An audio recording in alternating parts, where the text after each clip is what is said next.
రాష్ట్ర మంత్రివర్యులు చిరంజీవి రామారావు, పెద్దలు గౌరవనీయులు కార్యక్రమంలో పాల్గొంటున్న చొప్పదండి ఎమ్మెల్యే రవిశంకర్ గారు, గౌరవ పెద్దలు శాసనసభ మాజీ స్పీకర్ ఇప్పుడు ఎమ్మెల్సీగా ఉన్నటువంటి మధుసూదనాచారి గారు, గౌరవనీయులు మాజీ మంత్రివర్యులు ప్రస్తుత ఎమ్మెల్సీ శ్రీ రమణ గారు, మన మాజీ ఎంపీ గౌరవనీయులు మీ అందరికీ కాబోయే ఎంపీ కూడా శ్రీ బోయిన్పల్లి వినోద్ కుమార్ గారు,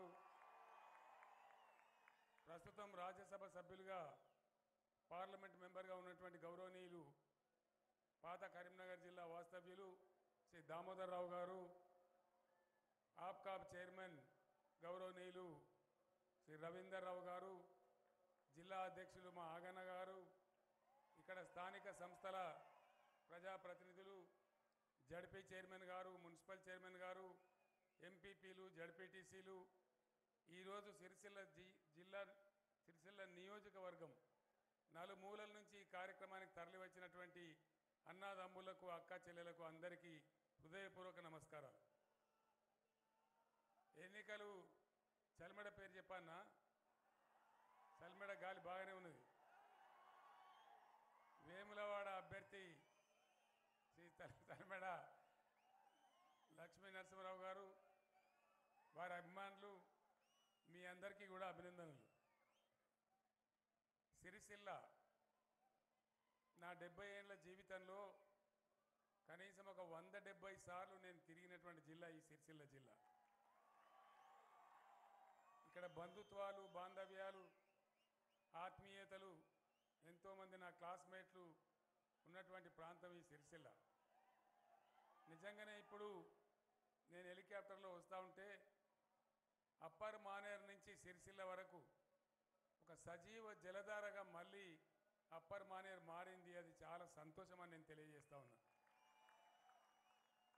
నేను చిన్నప్పుడు మోటార్ బైక్ మీద కానీ, సైకిల్ మీద కానీ ఆ గూడెం నుంచో, ఆవునూరు నుంచో, ముస్తాబాద్ నుంచి ఇట్లా వస్తే బ్రహ్మాండంగా ఒక 40-50 ఏండ్ల కింద నీళ్లు కనిపించేటి మానేరు నదిలో ఒక పాయలాగా కనిపించేది. కానీ సమైక్య పాలనలో మొత్తం నాశనం అయిపోయి దుమ్ములేసే పరిస్థితి వచ్చింది. నేనే నా కళ్ళారా చూసిన. ఇదే నియోజకవర్గంలో ఒక గ్రామం ఉంటుంది, ముస్తాబాద్ మండలంలో పోతుగల్ అని ఒక గ్రామం ఉంటుంది. ఆ పోతుగల్ గ్రామం మీద గూడూరు అని ఒక గ్రామం ఉంటుంది. ఆ ఊరికి మా అక్కను ఒక ఆమెను ఇచ్చింది. అక్కడ అప్పర్ మానేరు కాలువలో కొన్ని నెలల తరబడి నేను కూడా ఈత కొట్టినా. నా కండ్ల ముందే పోతుగల్ గ్రామంలో దాదాపు 15-20 రైస్ మిల్స్ వచ్చినాయి. కానీ సమైక్య పాలకుల యొక్క దౌర్జన్యం ఎట్లయితే దోపిడీ దాడి మన మీద పెరిగిందో, ఎట్లెట్లా ఒకటి రైస్ మిల్స్ పోతుగల్లో వచ్చినాయో, నేను సిద్దిపేట ఎమ్మెల్యే ఉండగా నా కళ్ళ ముందే అవన్నీ మాయమైపోయినాయి. అప్పర్ మానేరు అడగంటిపోయింది. మీ అందరికి గుర్తుండాలి, ఇప్పుడే ఆగయ్య గారు చెప్పినారు, అప్పర్ మానేరు ప్రాజెక్టులోనే తెలంగాణ ఉద్యమ సభ కూడా మనం జరిపినటువంటి పరిస్థితి మన కళ్ళతోనే చూసినాం. అటువంటిది ఎట్టి పరిస్థితులలో ప్రాణం పోయినా సరే ఈసారి రాష్ట్రం రావాలి, వచ్చిన రాష్ట్రం మళ్ళీ సజీవ జలధారాలతో కలకలలాడాలని ఏదైతే కలగన్నామో ఆ కళను కళ్ళారా అప్పర్ మానేరు మత్తడి ఎండాకాలంలో కూడా దుంకుతూ ఉంటే అద్భుతమైనటువంటి ఆత్మసంతృప్తి కలుగుతూ ఉంది. చాలా సంతోషంగా ఉంది అని నేను మనవి చేస్తూ ఉన్నా. ప్రొఫెసర్ జయశంకర్ గారు ఉండ్రి. జయశంకర్ గారు నాతో కలిసి తిరిగేవారు ఉద్యమ సందర్భంలో. ఒకరోజు రాత్రి 1 గంట ప్రాంతంలో మేము పైన ఎక్కడనో వేరే నియోజకవర్గంలో పర్యటించి మధ్యరాత్రి సిరిసిల్ల నుంచి సిద్దిపేట వెళ్తూ ఉన్నాం, హైదరాబాద్ వెళ్తూ ఉన్నాం. కారు హెడ్ లైట్లలో గోడల మీద రాతలు కనపడతా ఉన్నాయి. అప్పుడున్న జాయింట్ కలెక్టర్ గారు ఎవరో రాయించిండ్రు, ఆత్మహత్యలు పరిష్కారం కాదు, చావులు పరిష్కారం కావదు, చావకండి అని వార్తలు చూసి జయశంకర్ నేను ఇద్దరం కూడా కళ్ళకు నీళ్ళు తీసుకున్నాం. 70 ఏండ్ల స్వతంత్రంలో వాల్ రైటింగ్స్ ఇవి చూడవలసి వస్తుంది మనకు. ఈ సమైక్య రాష్ట్రంలో మనకు ఎందుకు ఈ బాధలను బాధపడ్డాం. తర్వాత ఆగన్న గారు చెప్పినట్టు నేను ఇక్కడ ఎంపీగా వస్తే మీరందరూ ఆదరించి గెలిపిస్తే నేను ఎంపీగా పనిచేస్తూ ఉన్నా. ఒకరోజు హైదరాబాద్లో పేపర్ తిరిగేస్తే ఉదయాన 7 కార్మికులు చనిపోయినారు సిరిసిల్లలో, చేనేత కార్మికులు. నా మనసు చెలించి బాధపడి ఇక్కడ నేను కూడా ఎంపీగా ఉన్నా నా తల ఎత్తుకోవడానికి సిగ్గుగా ఉన్నదని చెప్పి ఈ సిరిసిల్లలో ఉండే చేనేత పెద్ద మనుషులందరికీ ఫోన్ చేసి, ఆ రోజు నేను గవర్నమెంట్ లేదు కానీ పార్టీ డబ్బులే ఒక 50 లక్షలు తెచ్చి కొంత ఫండ్ సమకూర్చి ఇక్కడ సిరిసిల్ల చౌరస్తాలో మీటింగ్ పెట్టి నేను చెప్పిపోయినా, మీకు దండం పెడతా, చచ్చిపోకండి, మిమ్మల్ని అందరినీ నేను కాపాడుకుంటా అని చెప్పి ఆ రోజు దండం పెట్టిపోయినాను. దాని ద్వారా పూర్తిగా రిజల్ట్ రాలే కానీ కొంత ఉపశమనం లభించింది. కానీ ఇక్కడ కేటీఆర్ ఎమ్మెల్యే కావడం మీరందరూ అదృష్టవంతులు.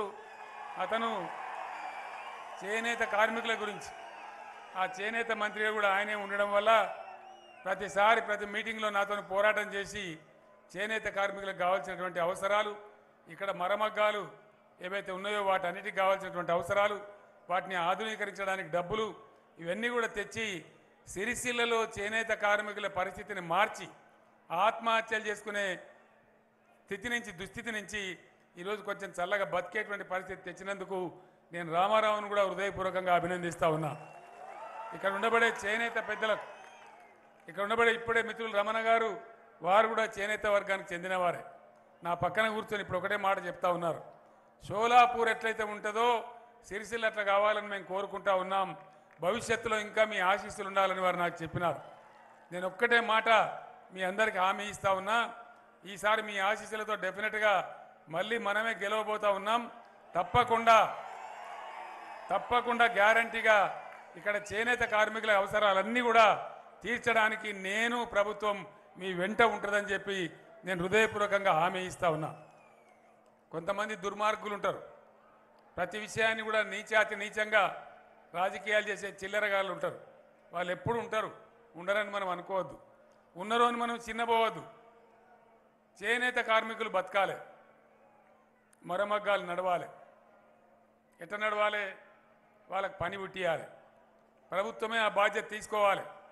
ఆ బాధ్యత తీసుకొని రంజాన్ కావచ్చు, క్రిస్మస్ కావచ్చు, బతుకమ్మ పండుగ కావచ్చు, కనీసం ఒక 1 కోటి కుటుంబాలకు, నిరుపేదలు ఎవరైతున్నారో, ఒక కొత్త బట్ట కొనుక్కోలేని పరిస్థితిలో ఉన్న పేదలు ఎవరైతున్నారో వాళ్ళ కోసం బతుకమ్మ చీరల పథకాన్ని తెచ్చినాం.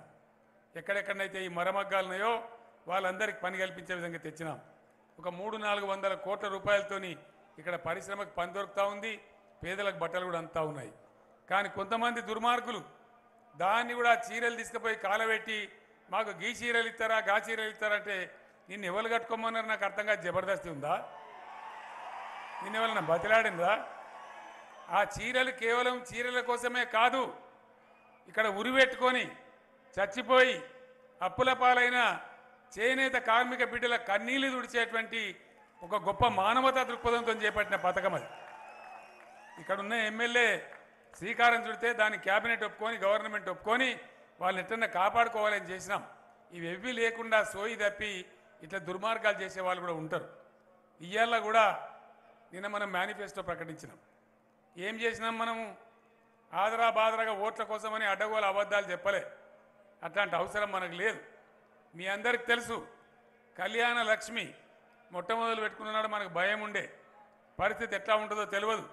50,000 రూపాయలతో స్టార్ట్ చేసినాం, తర్వాత 75,000 రూపాయలు చేసుకున్నాం, కలిగిన కొద్దికి 1,16,000 రూపాయలు చేసుకున్నాం. అదేవిధంగా పెన్షన్ కూడా ఒక స్కీమ్ లాగా తీసుకున్నాం. పెన్షన్ మొట్టమొదలు 1,000 రూపాయలు పెట్టుకున్నాం, తర్వాత నెక్స్ట్ టర్మ్లో 2,000 పెట్టుకున్నాం. నిన్నగాక మొన్న హైదరాబాద్లో 5,000 రూపాయల పెన్షన్ నేను ప్రకటించడం జరిగింది. అది కూడా మోసం చేసే పద్ధతి కాదు. మొదటి సంవత్సరంలో 2,000 పెన్షన్ 3,000కి తీసుకొని పోతాం, తర్వాత సంవత్సరానికి 500 పెంచుతూ దాన్ని 5,000కి తీసుకొని పోతామని చెప్పినాం. అట్లనే రైతు బంధు కానీ ఇతర కార్యక్రమాలు కానీ ఇవాళ మనము 3 కోట్ల టన్నుల వడ్లు పండించి యావత్తు భారతదేశానికి అన్నం పెడతా ఉన్నాం. ఎక్కడ అవసరం ఉంటే అక్కడ పెడతా ఉన్నాం. ఇవాళ నేను సిద్దిపేట నుంచి సిరిసిల్లకు వస్తే, ఒకప్పుడు నేను సిద్దిపేట ఎమ్మెల్యేగా ఉన్నప్పుడు కూడా చాలాసార్లు వచ్చేవాడిని. అంతా కరువు ప్రాంతంగా ఉండేది, చాలా ఘోరంగా ఉండేది. కానీ ఈరోజు ఎక్కడ చూసినా పచ్చటి పంట పొలాలతోని బ్రహ్మాండంగా ఒక బెత్తటి జాగా ఖాళీ లేకుండా వరి నాట్లు కనబడతా ఉన్నాయి, వరి ఈంతా ఉంది, రకరకాల దశలలో ఉంది. ఇది చాలా సంతోషం. మరి ఇంత 3 కోట్ల టన్నులు పండించే నా తెలంగాణ గడ్డ నా ప్రజలు ప్రతి ఒక్కరు కూడా నిరుపేదలు కూడా సన్న బియ్యం తినాలనే ఉద్దేశంతో మొత్తం అందరికీ రేషన్ కార్డు వాళ్ళందరికీ కూడా సూపర్ ఫైన్ రైస్ మంచి రైస్ ఇచ్చి ఇవ్వాలని చెప్పి నిర్ణయం చేసింది ప్రభుత్వం. దాన్ని కూడా అమలు చేయడం జరుగుతూ ఉంది. అట్లా అనేక కార్యక్రమాలు మీరు చూసినారు. నేను మీకు చెప్పాల్సిన అవసరం లేదు, ఆ మేనిఫెస్టో గురించి చెప్పాల్సిన అవసరం లేదు. కానీ ఒక్క మాట మాత్రం చెప్పాలి. అనేకమైన అబద్ధాలతోని అనేకమైన మోసపు మాటలతోని ఆపద మొక్కులు మొక్కుతూ వచ్చేవాళ్ళు చాలామంది ఉంటారు. సిరిసిల్ల ఏమేం జరిగిందో ఇప్పుడే రామారావు చెప్పినాడు. ఇప్పుడు నేను రామారావు గొప్పోడని పొగిడితే నన్ను పొగుడుకున్నట్టు ఉంటుంది. కాబట్టి రామారావు గుణమేందో ఘనమేందో నాకంటే ఎక్కువ మీకే తెలుసు. మీరు ఆయన కలిసి పనిచేస్తున్నారు కాబట్టి నేను రామారావుని పొగిడే అవసరం లేదు. ఇక్కడ రావాల్సినటువంటి కొన్ని వచ్చినాయి. భవిష్యత్తులో కూడా డెఫినెట్గా గొప్ప విద్యా కేంద్రంగా, ఒక అకాడమిక్ సెంటర్గా, మంచి ప్రాంతంగా, నీళ్లు కూడా పుష్కలంగా వచ్చినాయి. కాబట్టి అన్ని హంగులు సిరిసిల్ల ప్రాంతానికి, సిరిసిల్ల జిల్లాకు ఏర్పడే విధంగా నేను చర్యలు తీసుకుంటా అని చెప్పి మీకు హామీ ఇస్తా ఉన్నా. ఒకటి మిమ్మల్ని నేను కోరేది, ఆపద మొక్కులు మొక్కే వాళ్ళు చాలామంది వస్తారు. ఒక మేయర్ ఆయన ఇంట్లో బట్టలు కుడుతున్నాడు, ఆయన సూది కింద పడిపోయింది. దేవుడా దేవుడా రాజన్న స్వామి, ఏమరాడ రాజన్న, నా సూది నాకు దొరకని నీ పేరు మీద కిలో చక్కెర వంచి పెడతా అన్నాడట. భార్య ఇంట్లోకి ఎదురుకొచ్చి బాగానే ఉందా, నువ్వు 10 పైసల సూదికి 10 కిలో చక్కెర వంచి పెడతారా అంటే, సూది అయితే దొరకని తీయే చక్కెరగా పెడదాం దేవుడు ఏం చేస్తాడు అన్నాడు. అలా అట్లుంటుంది ఆపద మొక్కులు మొక్కే వాళ్ళ పరిస్థితి. వాళ్ళకి వచ్చి ఏది పడుతుంది ఇష్టం వచ్చినట్టుగా చెప్తారు. ఒక పెద్ద ప్రమాదం పొంచి ఉన్నది. నేను రైతు సోదరులను హెచ్చరిస్తా ఉన్నా. నేను కూడా రైతును కాబట్టి, రైతు బిడ్డను కాబట్టి 3 సంవత్సరాలు మేధో మదనం చేసి రాత్రింబవళ్ళు కష్టపడి నేను ధరణి పోర్టల్ తీసుకొని వచ్చినాను. రైతుల భూములు క్షేమంగా ఉండాలి, వాళ్ళ ఆస్తి కింద ఉండాలి. కౌలుకి ఇచ్చినంత మాత్రాన వాళ్ళ భూమి ఇంకోల పరం కావద్దు. ఆ ఉద్దేశంతోనే ధరణి పోర్టల్ తెచ్చినాం. రిజిస్ట్రేషన్ కూడా ఇలా ఏ మండలం వాళ్ళకి ఆ మండలం కేంద్రంలోనే 15 గంటల లోపల రిజిస్ట్రేషన్ అయిపోతూ ఉంది. గతంలో రిజిస్ట్రేషన్ ఎట్లుండే, ఇలా రిజిస్ట్రేషన్ ఎట్లుంది మీ కండ్ల ముందు ఉంది. ధరణిలో 1 or 2 సమస్యలుంటే వాటిని ఈజీగా పరిష్కారం చేయవచ్చు. కానీ 98% రైతులకు ఇలా జరిగింది ఏంది? ఒకసారి రైతులు దయచేసి మీ గ్రామానికి పోయిన తర్వాత దీని మీద చర్చ చేయాలని చెప్పి నేను కోరుతా ఉన్నా. కాంగ్రెస్ పార్టీ గొడ్డలు మీ భుజం మీద పెట్టుకొని రెడీగా ఉన్నది. పిసిసి అధ్యక్షుడు, సిఎల్పి నాయకుడు, వాళ్ళ కేంద్ర నాయకుడు రాహుల్ గాంధీ కూడా ప్రకటించినారు, కాంగ్రెస్ ప్రభుత్వం వస్తే ధరణిని తీసి బంగాళాఖాతంలో ఇస్తారట. మళ్ళీ ఎవరు వస్తారు? మరిగా ధరణి బంగాళాఖాతానికి వస్తుంది. మరి ఇప్పుడు ఎవరు వస్తారు అన్నట్టు? మళ్ళీ విఆర్ఓలు, గిరిదావరులు వీని భూమి వానికి రాసి, వాని భూమి ఇంకోనికి రాసి, మళ్ళీ రైతాంగాన్ని కసీర్ల చుట్టూ, కోర్టుల చుట్టూ తిప్పడానికా? ఈరోజు నేను మీకు ఒకటే మాట చెప్తా ఉన్నా, రైతులందరూ గుర్తుంచుకోవాలి. మీ మీద ఎంతమంది పెద్దలుండ్రి? ఒకడు విఆర్ఓ, వాని మీద ఇంకోడు గిరిదావరు, దాని మీద డిప్టీ తహసీల్దారు, దాని మీద తహసీల్దారు, దాని మీద ఆర్డీఓ, దాని మీద జాయింట్ కలెక్టరు, దాని మీద జిల్లా కలెక్టరు, దాని మీద రెవెన్యూ సెక్రటరీ, దాని మీద సిసిఎల్ఏ, రెవెన్యూ మంత్రి. వీళ్ళకి ఎవరికొక్కరికి కోపం వచ్చినా రైతు భూమి ఆగమైపోతుండే, కింది మీద అయిపోతుండే. కానీ ఆ అధికారం ప్రభుత్వంలో వివిధ స్థాయిలలో ఉన్నటువంటి అధికారాన్ని ఏం చేసినాం మేము? ఇలా ఆ అధికారాన్ని తీసి మా రైతులకే ఇచ్చినాం, మీకే ఇచ్చినాం. ప్రభుత్వం దగ్గర ఏ అధికారం లేదు. మీ బొటనవేలి ముద్ర లేకుండా, మీ బయోమెట్రిక్ లేకుండా ఇవాళ గిరిదావరికి కానీ, ఎంఆర్ఓకి కానీ, ఆర్డీఓకి కానీ, జిల్లా కలెక్టర్కి కానీ, రెవెన్యూ మంత్రికి కానీ, చివరికి చీఫ్ మినిస్టర్గా ఉన్న నాకు కూడా అధికారం లేకుండా చేసినాం. కేవలం నీకే అధికారం ఇచ్చినాం. రైతు సోదరులారా, మీ భూమి మీద మీకు ఇచ్చినటువంటి అధికారాన్ని, మీ భూమి మీద హక్కులు మారాలంటే మీ బొటనవేలి ముద్రతోనే, మీ బయోమెట్రిక్తోనే మారుతుంది. మరి ప్రభుత్వం మీకు దఖలుపరిచినటువంటి, మిమ్మల్ని ఎంపవర్ చేయడానికి మీకు అధికారం ఇచ్చింది, దాన్ని తీసేస్తా అని ఈ సిగ్గుమాలిన కాంగ్రెస్ చెప్తా ఉంది. మరి తీసేసి మళ్ళా మీరు భద్రప్పలు కావన్నా, లేదా అధికారం మీ చేతుల్లోనే ఉండన్నా, దయచేసి రైతు బిడ్డలందరూ ఆలోచించాలని చెప్పి నేను మనవి చేస్తూ ఉన్నా. ఎందుకంటే భూమి ఇతరుల పాలు కావద్దు. ఇలా ధరని లేకపోతే ఒకసారి మీరందరూ ఆలోచన చేయాలి. తెలంగాణ భూముల ధరలు ఎట్లా పెరిగినాయి? లక్షల రూపాయలకు పోయినాయి. గతంలో 1000 రూపాయలకు అమ్ముకునే ఎకరాలు ఇలా 20-30 లక్షల లోపల తెలంగాణ ఏ మూలకు కూడా జాగ దొరికే పరిస్థితి లేదు. ఆదిలాబాద్ బార్డర్లో కూడా 25 లక్షల లోపల భూమి లేదు. ఒకవేళ ధరనే లేకపోతే ఈ దుర్మార్గులు పెట్టే తాకులాటలకు పీకులాటలకు ఎన్ని హత్యలైపోతుండే, ఎంత అమానుషం జరుగుతుండే. ఇలా పల్లెలు ప్రశాంతంగా ఉన్నాయి, ధరణి పుణ్యం వల్లనే ఉన్నాయి, లేనిపోని పంచాయతీలు లేవు. కాబట్టి అది ఉండన్నా పోవన్నా మీరు నిర్ణయం తీసుకోవాలని నేను కోరుతా ఉన్నా. ఏమాత్రం ఏమరపాటుగా ఉన్నా పెద్ద ప్రమాదం వచ్చి నెత్తిన పడుతుంది, మళ్ళీ కథ మొదటికొస్తుంది. కైలాసం ఆటలో పెదపా మింగినట్టు అవుతుంది. కాబట్టి చాలా అప్రమత్తంగా ఉండాలని చెప్పి నేను మీ అందరినీ కూడా కోరుతా ఉన్నా. అదేవిధంగా అనేక రంగాలలో నేను కొత్తగా మీకు చెప్పాల్సిన అవసరం లేదు. మంచినీళ్ళు కానీ ఎన్ని రంగాలలో తెలంగాణ నంబర్ 1 అయింది కేవలం 9.5 ఏళ్లలో, జస్ట్ 9.5 ఇయర్స్లో. పర్ క్యాపిటా అంటే వ్యక్తిగత ఆదాయంలో Telangana number 1. Per capita power అంటే తలసరి విద్యుత్ వినియోగంలో ఇండియాలోనే తెలంగాణ నంబర్ 1. 100% ఇళ్లలో నల్లాలు పెట్టి మంచినీళ్ళు ఇచ్చే ఒకే ఒక్క రాష్ట్రం ఇండియాలో తెలంగాణ నంబర్ 1. ఎన్ని గోసలు తప్పించుకున్నాం. కడుపు నోరు కట్టుకొని నిజాయితీగా పనిచేసి ఇలా సాగునీళ్లకు తాగునీళ్లకు కరెంటుకు గోస లేకుండా చేసుకున్నాం. చివరిగా నేను ఒకటే మాట చెప్తా ఉన్నా. కాంగ్రెస్ పార్టీ అధ్యక్షుడు ఆయన కడుపున్నది అక్కేసిండు. వ్యవసాయానికి ఎందుకండి 3 గంటలే కరెంటు చాలు, కేసీఆర్ వేస్ట్కి ఇస్తాడు ఉంటుండు. వేస్ట్కి ఇస్తాడు ఆ కేసీఆర్. కరెంట్ 24 గంటలు ఉండన్నా, 3 గంటలు ఉండన్నా, 24 గంటలు ఉండన్నా.